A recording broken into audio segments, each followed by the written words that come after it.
My selfish sister scheduled her baby shower on my wedding day, but karma hit when the family chose me over her. Hey everyone. Before we kick off today's video, I've got a favor to ask. We've noticed our channel isn't getting as much love lately, and subscribing is one of the easiest ways you can help us out. It's quick, free, and it means we can keep bringing you awesome content. Your support really means a lot, so let's work together to keep this channel growing. Thanks a bunch. Now, let's dive into the video. So, something happened a few days ago, and I'm seriously ticked off. That's why I'm here, needing to let off some steam. I've got this older sister, Porsche, she's 30, and she's always had this main character vibe that just drives me nuts. It's been like this forever, pretty much my whole life, and I usually just keep my mouth shut because I'm not one to stir up drama. But then everything blew up on my wedding day. Porsche decided to throw a baby shower for her fourth kid on the same day. Seriously, who does that? I'd made sure everyone RSVP'd for my wedding months ahead, so when this coincidence popped up, I was furious. It felt like she was doing it on purpose. I was so mad, I felt like pulling my hair out, or hers. I just had this feeling my family would choose her baby shower over my wedding, because that's the way it's always been. She's been the golden child forever, and I've always been in the shadows. I thought, just this once, a day would be about me. But with her baby shower, she was stealing that too. Porsche and I, well, we're not exactly besties. I blame it partly on how our folks raised us but mostly on Porsche's arrogance. She was the superstar in school, amazing grades, into sports, loved by everyone, and my parents couldn't have been prouder. I, on the other hand, was just your average kid. Didn't ace anything, didn't have cool hobbies according to them, and because we went to the same school, the comparisons never ended. Teachers and even the principal would be like, "You're Porsche's sister?" I was nothing like her, and it sucked. My parents didn't handle it well either. Porsche was always the favorite, getting anything she wanted because she was so bright. Meanwhile, I was told I could get the same treatment if I just did better. That messed with my self-esteem big time, leaving me with a lot of self-worth issues that have haunted me. By the time I hit 13, I knew a happy relationship with my family wasn't gonna happen, so I pulled back. I stuck to my room, doodling away, which was my one true hobby, though nobody cared about it. I was the family afterthought, always called a scribbler. Mom even ripped up one of my sketch pads once because I was scribbling instead of being a pride to the family like Porsche. That was my wake-up call. No matter what I did, they wouldn't see me as myself, just a lesser version of Porsche. And honestly, I didn't even want to be like her. So, I distanced myself as much as possible. When I was 13, Porsche went off to college and changed. She was still doing great, but she stopped answering our parents' calls and spent money like it was nothing. My parents suddenly felt all alone because their perfect kid didn't want much to do with them anymore. So, they turned their attention to me, trying to bond. But I was already used to being on my own and didn't want to play happy family. It stressed me out, made things worse, and they were either yelling or making snide comments at me. I somehow survived until I went off to college. Since then, I've kept my distance. I ended up getting a degree in animation, so all that doodling actually worked out. Got a good job right after college, and I'm doing pretty well now. So, yeah, that's my story. So, basically, my life has taken a direction my family, especially my parents and sister, never saw coming. And honestly, I kind of enjoy that feeling. Over the past couple of years, they've tried reaching out to me a lot, wanting to reconnect, but I've always politely turned them down. I just don't feel like I need them in my life anymore.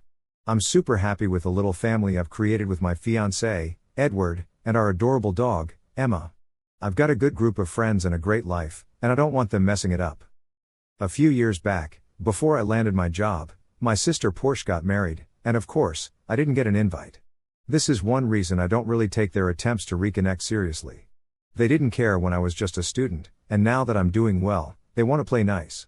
I'm not falling for it. It feels like they just want to get close to me again because Porsche, who's never worked, isn't bringing in any money. They always thought she'd be the successful one, while I'd be the failure. Now, since that didn't pan out, they're hoping I'll support them financially. While my parents have always been like this, my extended family is way better.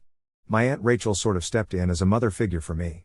She's always called my parents out on their favoritism, though they always denied it. Eventually, the rest of the family saw what was really happening, and they've backed my decision to keep my distance. No one really pushed me to patch things up with my family until recently. About 3 months ago, my mom got really sick and was in the hospital for a while. It was serious, and she's still not back to her old self.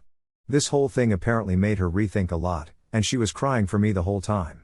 My aunt told me about it a week after it happened, saying Mom realized she hadn't treated me well. Ever since, she's been wanting to reconnect, saying she doesn't want to die without fixing things between us. Although I knew she was probably just trying to ease her guilt, I also felt I might regret not reaching out. After a lot of thought and some encouragement from Edward and my aunt, I decided to give it a try. Our first meeting was emotional, with lots of tears and apologies from her.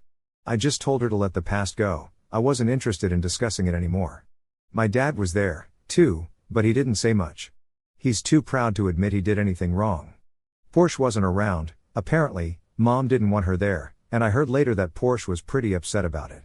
But hey, that's not my problem. Anyway, I've been super busy with wedding planning, and I didn't make much time for Mom after those first few meetings. I could have, but I was stressed and needed some downtime. My parents got upset that even after getting back in touch, I hadn't involved them in the wedding or given them the traditional roles that brides' parents usually have. Mom was especially hurt about it all. So, she decided to just ignore it, and it got me thinking maybe she actually felt bad. But my dad was a whole different story. He was super mad that he wouldn't be the one walking me down the aisle. He even called me up, saying he might skip the wedding because he felt I was making him look bad in front of everyone. I told him that things weren't back to normal between us, and if he thought it was such a big deal, he could do whatever he wanted, like not come to the wedding. That shut him up real quick, and he didn't say anything after that. As for Porsche, we hadn't talked at all during this time. I just sent out the wedding invites, and she said she'd be there, so I figured there was nothing more to discuss. Boy, was I wrong. Just 2 weeks before the wedding, my cousin Lena called me all frantic. She'd been chatting with Porsche, who had invited her to a baby shower on my wedding day, in the same city, just an hour away. Porsche was inviting people over the phone instead of sending out invites to keep it hush-hush so the news wouldn't get back to me. I asked Lena if she was sure, but she insisted a few other family members already got the invite. Porsche was making a big deal out of it, saying this was her and her husband's last kid, so it was super special. I was steaming mad when I found out. I called Porsche right away and asked if it was true. She said she wouldn't have another chance to get the whole family together soon, and she thought it was the best way to celebrate us both. She even said I should be happy that her baby would attend my wedding in spirit. I told her she was out of line and being petty for choosing my wedding day. If she meant well, she would have talked to me first. Finding out from someone else just days before the big day was a clear sign of her sneaky plan. Porsche hit back, saying I didn't own the date and people could choose where they wanted to go. I was so upset I had a complete meltdown. Thank goodness Edward was there. He was mad, too, but he helped me stay calm. We decided to send out a message to everyone we invited, trying to be as nice as possible. We mentioned the scheduling clash, expressed happiness for Porsche, and asked guests to confirm their attendance with my maid of honor. We let them know we weren't up for more drama so close to the wedding. I asked my maid of honor, Zara, to keep track of who was coming so we could adjust everything, like catering. I was honestly worried most people would blow off my wedding for Porsche's baby shower. I've always felt overlooked. Thankfully, I was wrong. 2 days before the wedding, I checked in with Zara, asking about the RSVPs, but she just told me not to worry and that she had it covered. Her response didn't exactly make me feel better since I had no clue how many might have chosen the baby shower over my wedding. She just told me to relax and promised it would all work out. On the wedding day, I was seriously surprised to see almost everyone there. So, I invited most of my family to my wedding, but, unsurprisingly, most notably missing were my dad and my aunt along with her family. My mom showed up, which was a shocker since she never does anything without my dad. The wedding itself was amazing, and honestly, I was relieved my dad didn't come. He would have just been a downer and caused a scene. Now Porsche, oh man, she couldn't take the snub. Just as folks were heading to lunch after the ceremony, guess who showed up? Yep, my dad and Porsche. Before I knew it, Zara jumped up to stop them from barging in. They were going back and forth, and it escalated quickly. Before long, Porsche muscled her way inside and started bawling like a toddler. It wasn't just a few tears, it was a full-on meltdown. Super embarrassing, especially with Edward's family and our friends there. Porsche had the nerve to complain that everyone chose my wedding over her last baby shower and that I should have postponed my big day. Aunt Rachel wasn't having it and straight up called her out, saying I picked the date long ago and she was the one who swooped in on it. Porsche looked to my dad for backup, but he stayed quiet for once. Then she had the audacity to say marriages fall apart all the time and insinuated I could have another wedding someday, unlike her chances of another pregnancy. I was furious and wanted to just lose it at her. The nerve. I told her to leave and reminded her she's already got 3 kids and probably more on the way, given her history. She tried to argue, but I cut her off, calling her out as a selfish person. That shut her down quickly, and my friends helped escort her out. By the end, I was a wreck, shaking and on the verge of tears.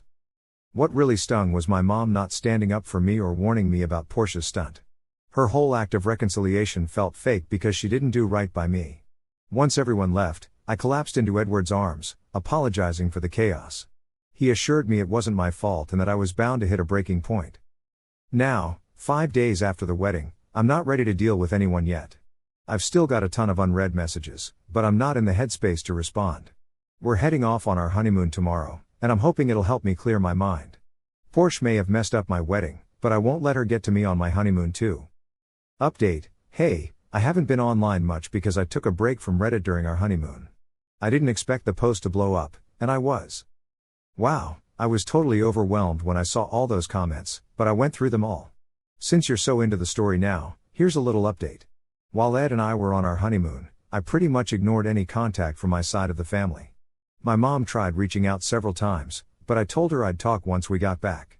So, she finally called me and wanted to meet up and apologize for not standing up for me during the wedding, saying she felt ashamed.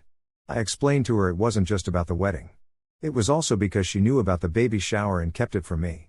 She said she didn't want to upset me and assumed folks would pick my wedding over the baby shower. I told her that's not an excuse for what she did, and she's proven again that she's not reliable when it comes to my feelings.